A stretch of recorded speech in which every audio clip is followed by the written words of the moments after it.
We are heading into New Year's weekend. You got to know that Andy and I are massive partiers. No, I'm just kidding. That's ridiculous. But it's time for college basketball teams to make some resolutions that obviously none of them are going to break in 2024. You are Locked On College Basketball, part of the Locked On Podcast Network. Your team every day. Hey there, what's up? Welcome into the Locked On College Basketball Podcast, the only daily national college hoop show out there. We're your hosts. That's my guy, Andy Patton, right over there with that's a great looking coffee mug, Andy, way to go.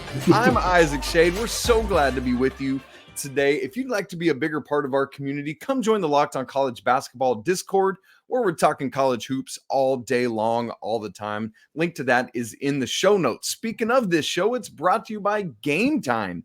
Download the Game Time app, create an account, and use code LOCKEDONCollege for $20 off your first purchase. Folks, big time news for our show. We have been shortlisted for the Sports Podcast Awards in the Best Basketball Podcast category. We're the only college hoop show. The rest of them are all NBA shows. So come show the love for college hoops and vote for our show. It would mean so much to us. Well, Andy, I said it right out of the gate, but New Year's weekend is upon us. You just told me you've got some wild plans at a retirement home for your New Year's. We're just having some friends over to our house. We do puzzles on New Year's Eve, folks, nice. at Shady Acres. So it's going to be nice and boring. But Andy, basically what we're going to do is trade back and forth a couple teams that we think need to make New Year's resolutions. And then we're also, folks, going to get you ready for the weekend. Little behind the curtains look really quick for you. As Andy and I were deciding on this topic, I had texted Andy, I'm just going to type in several possibilities for resolutions. I don't really feel like I have to keep any of them. And I just meant that like, Andy, feel free to use some of these if you want to, but it totally reads like, here's all these resolutions and they will all be gone by February. So Andy says back, spoken like someone who has made plenty of resolutions in the past. I'll just write a bunch of them and maybe pick two is pretty spot on. So folks, I love that little hilarity at my expense. Andy, why don't you kick us off? What is the first team that needs to make a New Year's resolution for the rest of the 2024 college basketball season?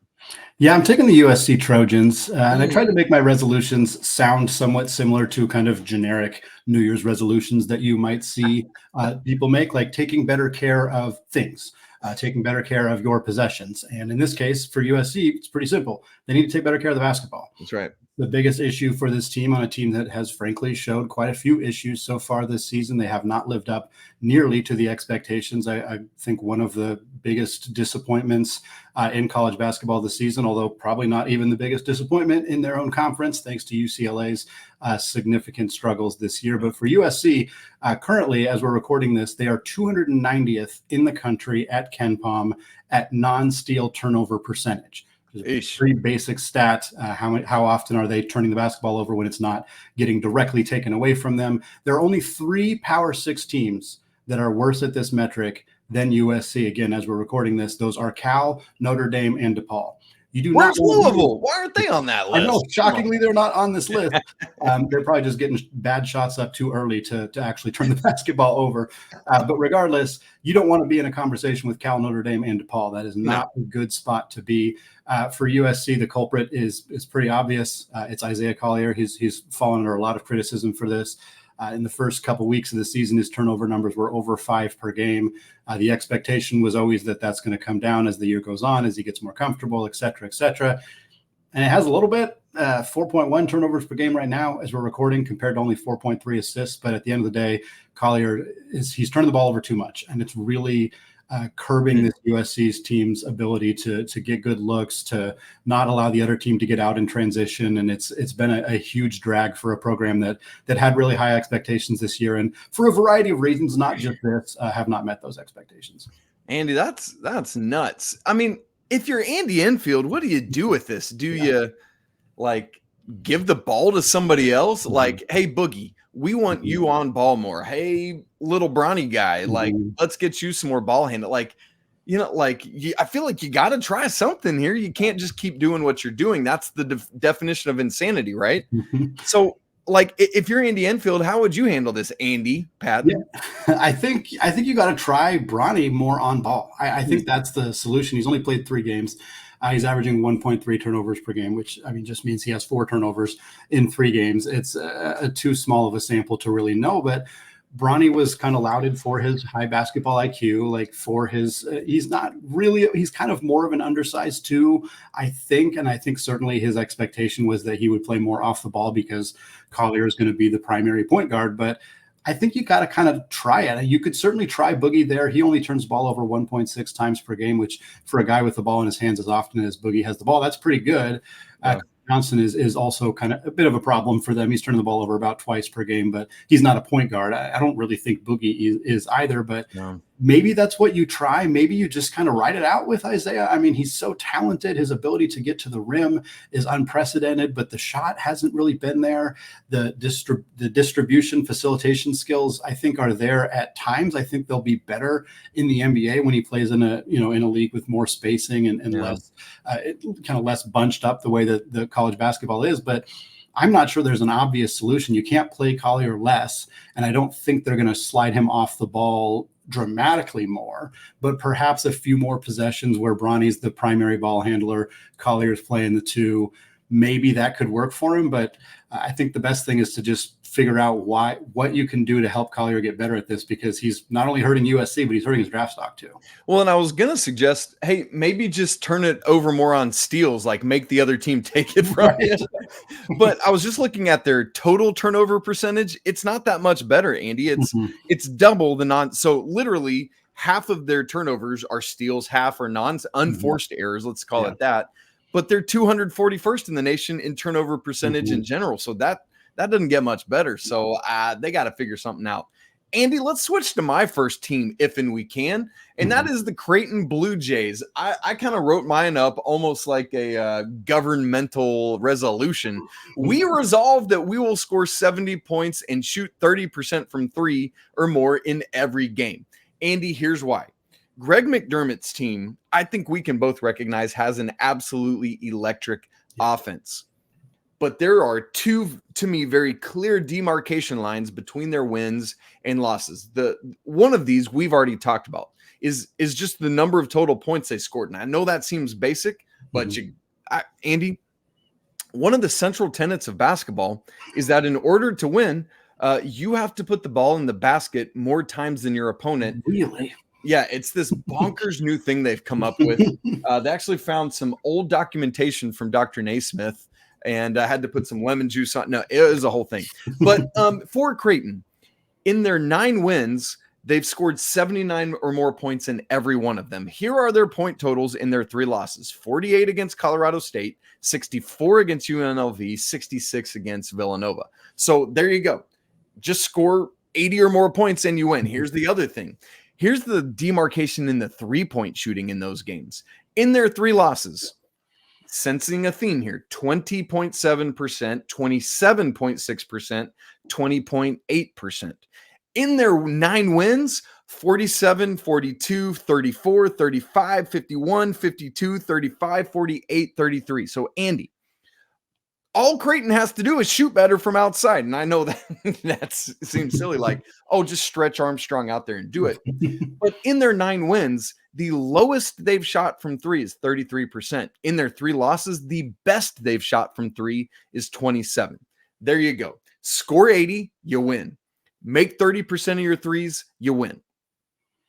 What's interesting to me about Creighton is they obviously have a team built around shooting, with Stephen Ashworth coming in to replace Ryan Nembhard. I mean, that was the biggest difference between those 2 players is, Nembhard's a better facilitator, a better true point guard. Ashworth's a much better shooter. And then obviously Baylor Shireman, tremendous outside shooter. Trey Alexander's a good outside shooter. Like, this team is built to shoot from beyond the arc, but I feel like they could rely more on Kalkbrenner as a low post scorer in games where the outside shot is not falling. You look at a team like Purdue, and obviously Kalkbrenner and Zach Edey are not the same. They are not going to be equal in terms of volume and usage rate and efficiency and all that stuff. But like, Purdue can really shoot it from beyond the arc. They're shooting over 40% from 3, but part of that is because they have that inside out game. They can rely on the low post. and they can kind of get better open shots that way. And it feels like Creighton, their primary goal is to shoot threes, and then if they can also use that to feed the post, sure, they'll do that as a secondary thing. I wonder if, particularly in games against teams that defend the perimeter well, or in just environments where they're not shooting the ball particularly well, trying to force the ball into the paint more and rely on Kalkbrenner. It feels like they're almost not trying to do that. Watching the Villanova game, and Villanova's got good low post defenders and handled Kalkbrenner pretty well. But I mean, Creighton couldn't hit a three. They couldn't do it, and they didn't seem to have any alternative plans. And I wonder if that's a way that they could almost kind of massage this stat to be like, well, maybe on off shooting nights we can still find ways to win, because unless they have no off shooting nights 5-6 games in a row, that's not a recipe for success in the big dance. And you see it as you're talking. I'm looking at their point distribution. They are 14th in the nation in percentage of points coming from three at 39.8%. They're 319th in 2-pointers and 329th in terms of points coming from the free throw line. Yeah. So, Andy, it's not just about Kalkbrenner. It's about getting it into the lane, getting fouled, and getting to the line. Like, Trey Alexander should be taking like 87 free throws a game, man. He should be getting to the rim and doing it. So, yeah, there's got to be better balance there. Well, Clemson is a team that needs to avoid a second half lull as they get into conference play. And Texas A&M, they got a similar issue as Creighton. They got something that they really need to resolve this New Year's. We're going to talk about that after a word from today's sponsor, Game Time. Folks, maybe you missed out on a last-minute Christmas gift for someone special. Well, good news. You are in luck with Game Time. Now you can make it up to them by buying a last-minute ticket to a big-time conference matchup or even a college football playoff semifinal game. Game Time is the fast and easy way to buy tickets for all of the sports, music, comedy, and theater events near you, with killer last-minute deals, all-in prices, views from your seat, and their best price guarantee. Game Time has exactly what you need. Folks should not have to worry about when you're buying tickets to your next big event. And thankfully, Game Time has you covered because they have deals on tickets right up to the start of the event and even an hour after it starts. It is the perfect place to find last-minute tickets. Take the guesswork out of buying tickets with Game Time. Download the Game Time app now, create an account, and use promo code LOCKEDONCollege for $20 off your first purchase. Again, create an account and redeem code LOCKEDONCollege for $20 off. Terms do apply. Download Game Time today. Last-minute tickets, lowest prices, guaranteed. Well, Isaac, we got 2 of our 4 New Year's resolutions taken care of for the USC Trojans and Creighton Blue Jays. 1 school in the Big East, 1 school in the Pac-12. Now we got an ACC school and an SEC school to look at here. And Isaac, I'll let you kick it off here talking about the Tigers of Clemson. Fantastic team so far this year. What do you think they need to do to keep going this season? Here is my resolution for the Clemson Tigers. We resolve to keep it rolling. Andy, this program is unfortunately notorious for a strong non-con start and then just absolutely falling off the face of the planet in ACC play. Now, granted, that was all in the end of the Oliver Purnell era. Let me just take you through the couple years there. 05-06, 10-0 start. They went 8-12 the rest of the way, NIT.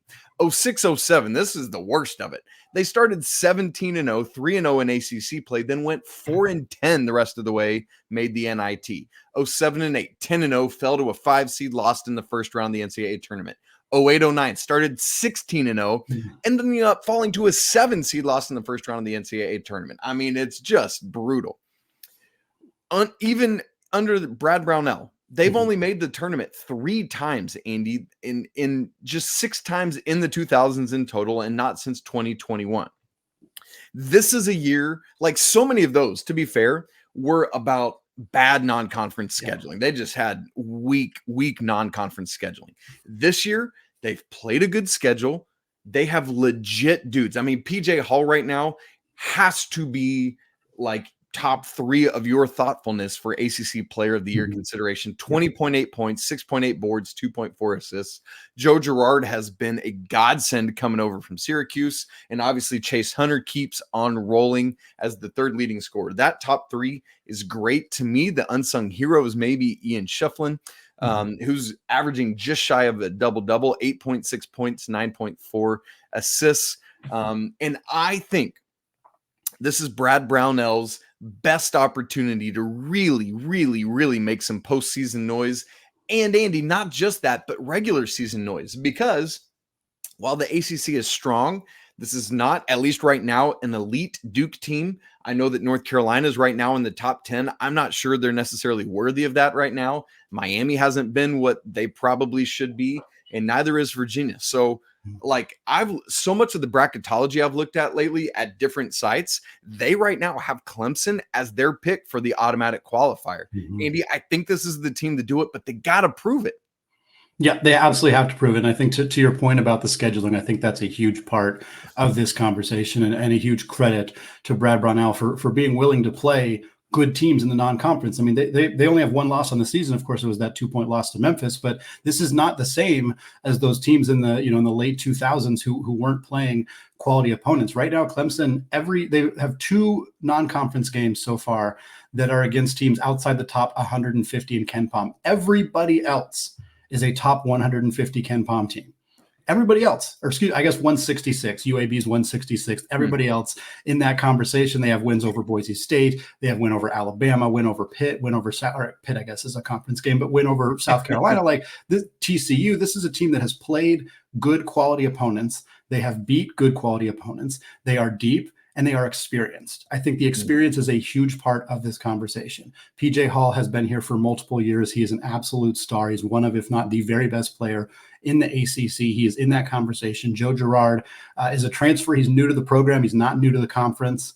He's not new to college basketball. He's been around for a really long time. And I think you look at a team that has that experience, that has felt that pain, that knows that this program has this reputation, that this has happened to him in the past, that it has happened to him in the recent past. Last year, they kind of didn't do what they needed to do in conference play. So they're feeling the strain from that.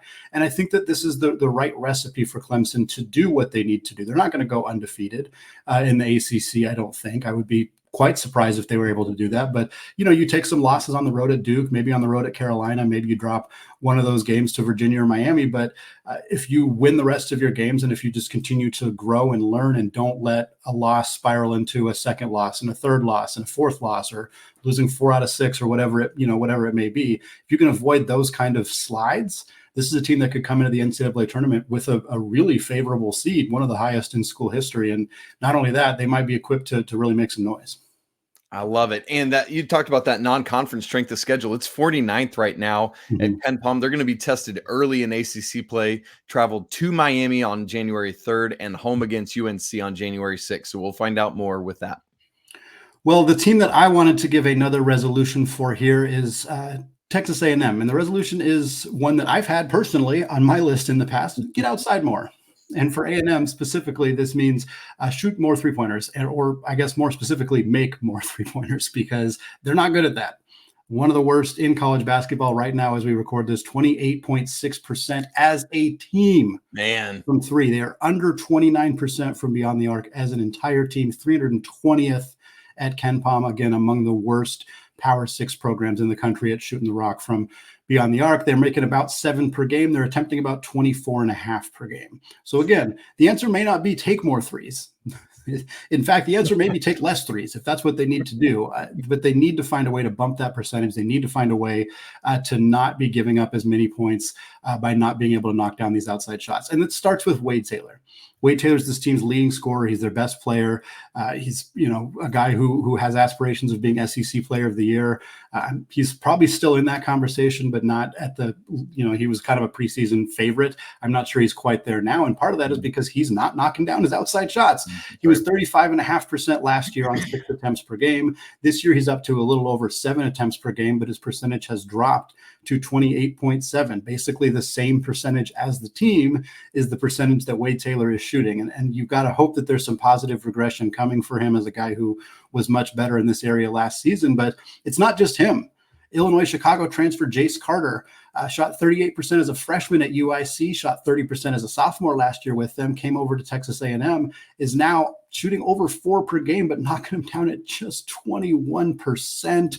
That is absolutely devastating. And for the Aggies, I think the stat that's the most notable outside of Taylor's struggles are they only have one player on the team, one player on the entire roster shooting higher than 33% from three. on any number of attempts. There's only one guy who's higher than that, and it's Hayden Hefner, who has been fantastic. He's about 42%, and he's taken about 5 per game. He is carrying this team in terms of their 3-point shooting. But if it's just him, if Taylor can't get over that 30% mark, if Carter can't improve, if the other guys can't show more, this team's going to have a really hard time, especially against some of the really good defenses they'll face in the SEC. Well, it's funny, Andy, early in January, they faced a 3-game stretch against teams that are going to be bombing from 3. Mm-hmm. They're at Auburn, home to Kentucky, and at Arkansas. So, and that's not even including Alabama. So it's really interesting, the dichotomy of all these SEC teams that are just lighting it up from deep. And it's really funny as you look at a team like Kentucky that's been in this same mold as Texas A&M, but now has kind of revolutionized their offense to do what they're doing this year, which Coach Calipari is apparently thinking is a new thing from some of his post-game comments, which is ridiculous. Coach Cal, you're so in touch. How are you missing that? But anyway, with the A&M, Andy, I think you're spot on there. It's not necessarily about taking more. It's you got to make more or you got to take less, and you got to know the difference. Kind of going back to what you said about Creighton, and you kind of alluded to it, but like, hey, if it's not falling, don't keep forcing it, because it's not the kind of thing where shoot and eventually they're going to fall. It's no, that number is going to keep dropping that percentage the more you do it. So I'm with you, Andy. Good call on the Aggies. Gig 'em. All right. Folks, games are finally picking back up this weekend after a slow Christmas week. And while it's not a loaded slate this weekend, we do have some tasty matchups to get you ready for. But before we do that, let me tell you that this episode of Locked On College Basketball is brought to you by our friends at FanDuel. As the weather gets colder, the NFL offers stay hot on FanDuel. Right now, new customers get $150 in bonus bets with any winning $5 money line bet. It's $150 if your team wins. Maybe you've been thinking about joining FanDuel? Look, there's no better time to get in on the action than right now when you're making resolutions like we are. The app is so easy to use. There's a wide range of options such as player props, spreads, over-unders. You know, we just talked about Clemson. Boy, they are climbing up the ACC odds. Let me give you what FanDuel's got for the ACC. Duke at plus 260, Carolina at plus 300, Clemson third at plus 470. They've passed both Virginia, who's at plus 550, and Miami, who's at plus 600. So if you want to get in on that action or any of the NFL action this season, visit FanDuel.com/lockedon to do so. FanDuel, official partner of the NFL. Okay, let's get Andy into our New Year's weekend preview. Again, it's not a loaded slate. We're not like foaming at the mouth with excitement over this. There's only one matchup between two ranked teams, but there are a lot of ranked teams in action, so we'll probably get some good games, some upsets. It's just that on paper, there's not a ton. But we do start with Friday night, a big game in the Pacific Northwest. San Diego State, the reigning national runners-up, are headed to Gonzaga, number 13 in the AP poll tonight, Friday, 9 Eastern. Woo, that's a midnight Pacific tip right there, baby. Not local time. No, it's not. Obviously, I don't know how to math, folks. That's actually 6 o'clock local time.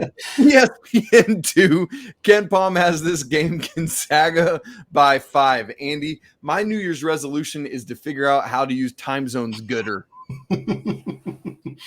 This is gonna be a really fun game.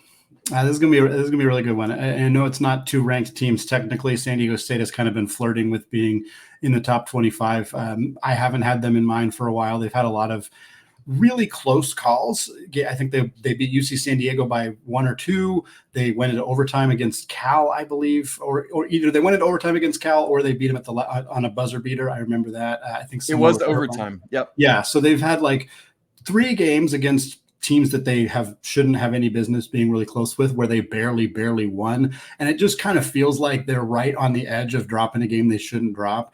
And now they head to Spokane to take on a Gonzaga team that has not played up to the expectation a lot of people have had for them. They're really only bad loss is the loss to Washington.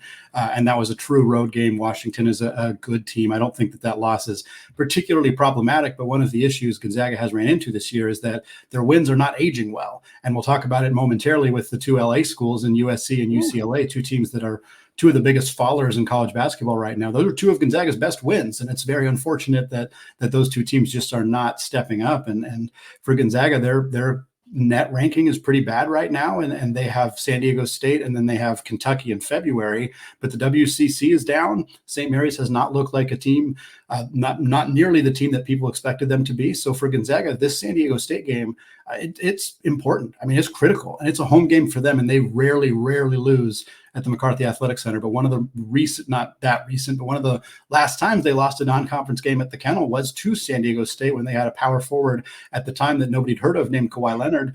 That worked out okay for him after that. But for Gonzaga, this is a must-win game against a good team, a team that can slow them down, that is good defensively. And for the Zags, they need to shoot it well. Meanwhile, for San Diego State, again, a team that is kind of lacking some of those big wins as well. This is a big one for them too. They got an opportunity to carry some significant momentum, probably get themselves back into the top 25 conversation leading into Mountain West play. Yeah, and I mean, I think here's the thing. It's kind of similar to what FAU's going through this year, Andy, I think, is that San Diego State is under much more of a microscope right now because of what they did last postseason. Through 12 games, they're off to a better start than they were last year. Through 12 games last year, they were 9-3.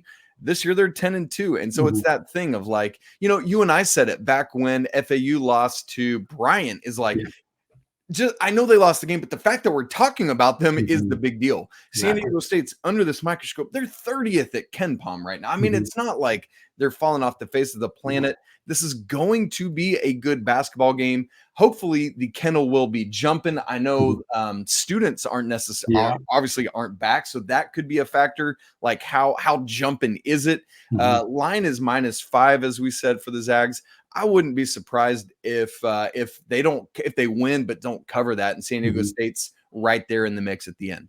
Yeah. Going over the Big East, really fun, intriguing matchup here between Creighton and Marquette.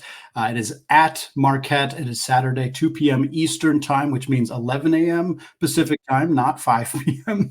Pacific time, right there, Isaac. That's how it works, Andy. The game will be on CBS right now. The KenPom line, as we're recording this, is Marquette by 3, and these two teams are, coming into this season, coming into Big East play, are kind of expected to be right at the top with UConn, and yet they both take losses in their first Big East games, making this matchup even more intriguing. And one of these two teams is going to leave this game on Saturday with 4 losses just at the start of Big East play. One of these teams is going to be 0-2 to start the Big East season. Well, Marquette did beat Georgetown, so they'll be 1-2 with a win over Georgetown, so kind of like 0.5 and 2, I guess, for them. Isaac, the question is simple: which team is this game more important for? Creighton.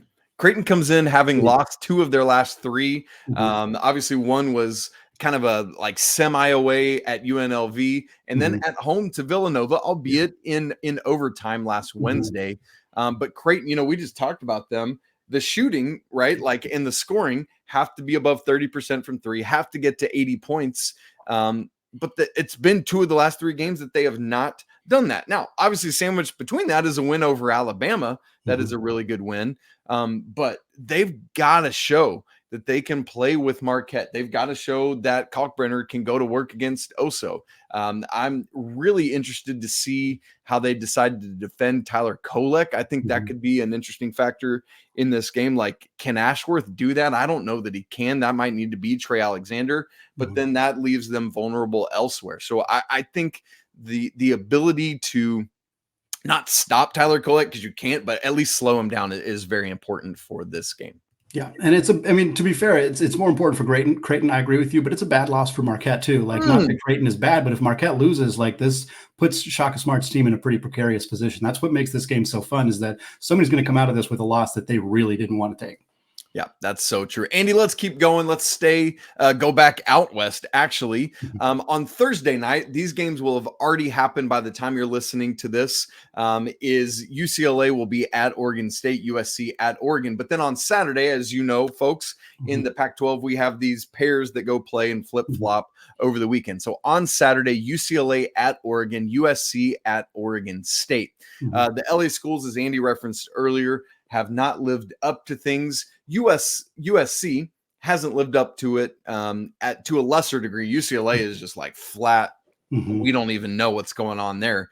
To that point, Oregon at Ken Pom is favored by 7, while USC is favored at Oregon State by 8. And I think, Andy, these two lines show the major difference in where the Trojans and Bruins truly are at right now. Yeah, hopefully by the time folks are listening to this, UCLA has at least a win over Oregon State. Normally, I wouldn't even address that because we would just assume that UCLA beat Oregon State. But the way that they have been playing this season, I don't even know if that game is a guarantee. And certainly going to Oregon at Matt Knight Arena, the Ducks have been inconsistent this year. They've had some significant injury issues, which seems to be a frequent concern for Dana Altman's team. Oregon seems to always peak in January, so we'll see if they can pick up a nice win here at home against the Bruins. But again, it's not even a great win for Oregon if they do get it. For UCLA, though, I mean, they just have to find a way to win some dang basketball games, and really they got to find a way to score some points. Their offense has just been completely anemic all season long. They don't have a go-to killer guy. They don't have, a Tiger Campbell. They don't have a Jaime Jaquez. They don't have those kind of players to go get buckets. And it shows when you watch them play. And for USC, obviously, opportunities for them to pick up decent wins on the road here against Oregon State. But we talked about them already. They need to figure out turnover issues. They need to figure out how to take better care of the basketball. They're a good offensive team when they are taking care of the ball, but I think that they should win both these games, but it's been a tough road for them too. And this is a good opportunity for them to end the calendar year on a high note and potentially carry some momentum into the rest of Pac-12 play in January. 3 other games we want to mention just in passing really quick as we get out. Another intriguing Power 6 cross non-conference battle before these teams get into play is Ohio State against West Virginia. That's Saturday on Fox at 7 Eastern, 4 Pacific. Ken Pom line is Ohio State -11. This is intriguing because while West Virginia is missing Jesse Edwards, they have gotten back Battle and Kirkrisa and Farrakhan. And so we'll see what these West Virginia guards can do against the Buckeyes. So, Andy, that's a big one to keep an eye on. And then we just want to mention quickly 2 intriguing mid-major versus high-major games. Liberty against Alabama in Birmingham. The Tide are favored by 9 at Ken Pom. Just keep your eye on it. Same thing with Indiana State, the Fightin' Larry Birds, who are 11-1 at Michigan State. True road game, Saturday, 2 Eastern on FS1. Sparty by 9. But again, keep your eye on both of those mid-major versus high-major games. Isaac, wrapping up 2023, our final episode of the calendar year. Been an absolute blast. Looking forward to more fantastic episodes, more fantastic opportunities to interact with all of you as our listeners coming into 2024. But that is going to wrap it up for us today here on the Locked On College Basketball Podcast. We will be back next week recapping these games, talking about the upcoming matchups as we get into conference play here for college basketball. Until then, though, apologies to the Lawyer family. Let's go Wildcats. And until 2024, peace.